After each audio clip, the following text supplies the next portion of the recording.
السلام علیکم ورحمۃ اللہ وبرکاتہ۔ عاقل صاحب، میں ڈاکٹر محمد عتیق وعلیکم السلام ڈاکٹر انڈیا سہارنپور سے بول رہا ہوں۔ سر، معلوم یہ کرنا تھا کہ یہ ایک ویڈیو میں نے آپ کے پاس بھیجی ہے اور یہ کہہ رہے ہیں کہ رمضان کے آخری جمعے میں اس طریقے سے قضا نماز پڑھیں، اور اگر 70 سال کی بھی نماز آپ کی قضا ہو گئی ہے تو وہ بھی مطلب آپ کی معاف ہو جائے گی۔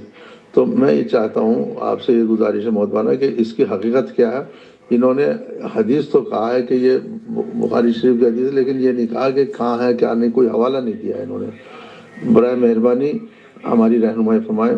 اللہ آپ کو جزائے خیر دے۔ والسلام ورحمۃ اللہ وبرکاتہ۔ ڈاکٹر عتیق صاحب ہیں۔ سر، اب تو 700 سال کی 700 سال کی نمازیں معاف کرنے کا آسان طریقہ یہ آخری جمعے کے حوالے سے ویڈیو سرکولیشن میں ہے، جس میں کہا گیا ہے کہ جس شخص کی نمازیں قضا ہوئی ہوں اور اسے یہ بھی پتہ نہ ہو کہ کتنی نمازیں چھوٹی ہیں، اسے کیا چاہیے؟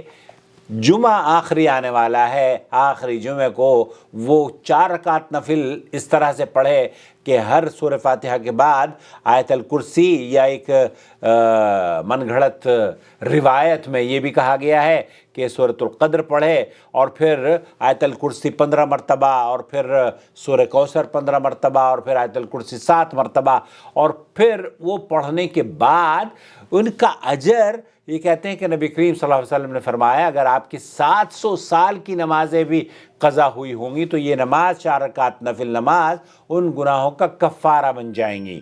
اور خاص طور پر یہ بھی بتایا گیا ہے کہ جناب آپ اس نماز کو ادا بھی کریں اور لوگوں کو ترغیب بھی دلائیں۔ حالانکہ شیخ عبدالعزیز بن باز مفتی مملکت سعودی عرب سے پوچھا گیا، انہوں نے کہا کہ یہ بدعت ہے، لا اصل لہو، اس کی کوئی حیثیت نہیں ہے۔ جس شخص کی نمازیں چھوٹ گئی ہیں وہی پوری حدیث بیان کی جا رہی ہے،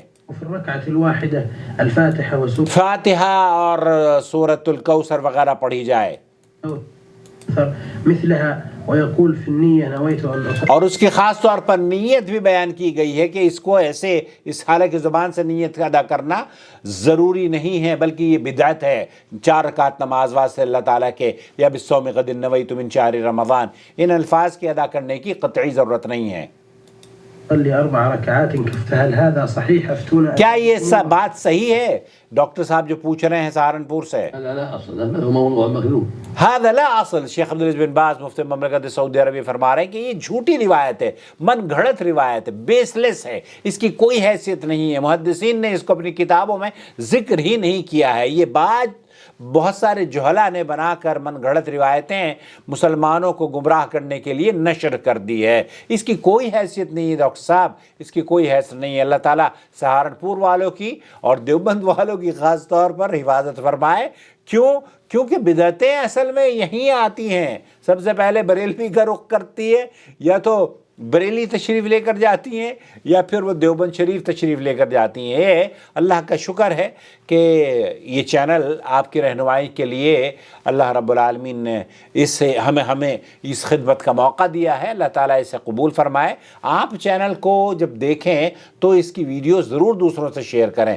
سماحت شیخ عبدالعزیز بن باز مفتی مملکت سعودی عرب یہ فرما رہے ہیں کہ هذا لا اصل له بل هو موضوع مکذوب، هذا ليس له اصل بل هو من الكذب والباطل۔ یہ جھوٹا، باطل اور بے بنیاد قصہ، من گھڑت کہانیاں لوگوں نے بنا کر نشر کی ہوئی ہیں۔ اس سے نہ آپ بلکہ اور الٹا آپ گناہوں میں پھنس جائیں گے، کیونکہ من عمل عملا لیس علیہ امرنا فہو رد۔ اللہ کے رسول نے فرمایا ہے، صحیح بخاری اور مسلم کی روایت، صحیح روایت ہے کہ جس نے کوئی عمل کیا اور جس پر ہمارا حکم نہیں تو وہ کیا ہے؟ قابل قبول نہیں ہے۔ تو یہ عمل قابل قبول اس لیے نہیں ہے، یہ مردود ہے کیونکہ نبی سے ثابت نہیں ہے۔ تو اپنا خیال رکھیں، بدعتوں سے دور رہیں، اور چینل کی ویڈیوز دیکھ لیں اور چینل کو سبسکرائب کر لیں اگر ابھی تک آپ نے ہمارا چینل سبسکرائب نہیں کیا ہے تو۔